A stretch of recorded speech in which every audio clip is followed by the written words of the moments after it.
Fransa prezidenti Emmanuel Macron və həyat yoldaşı Brigitte Macron ölkənin birinci xanımının qadın olmasını məhkəmədə sübut etmək niyyətindədirlər. Media Global xəbər verir ki, bu barədə Macron ailəsinin vəkili Tom Clare BBC-nin Fame Under Fire podkastında danışıb. Onun sözlərinə görə cütlük məhkəməyə Brigitte Macronun bioloji olaraq qadın olmasına dair foto və elmi sübutlar təqdim etməyi planlaşdırırlar.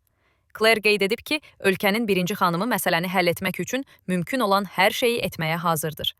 Qeyd edək ki, məhkəmə iddiası Amerikalı jurnalist Candace Owens'la bağlıdır. Belə ki, Owens B. Macronun dünyaya kişi olaraq gəldiyini iddia edib.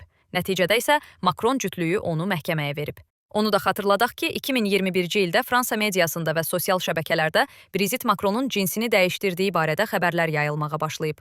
Sözü gedən məlumatlarda B. Macronun əsl adının Jean-Michel Trogne olduğu iddia edilib. O bunu təkzib edərək həmin ittihamları yayanları məhkəməyə verib.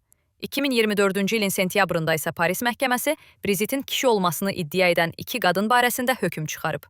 Hökmə əsasən Natasha Rey və Delphine Jegus adlı iki qadın 13.500 avro məbləğində cərimə ediliblər.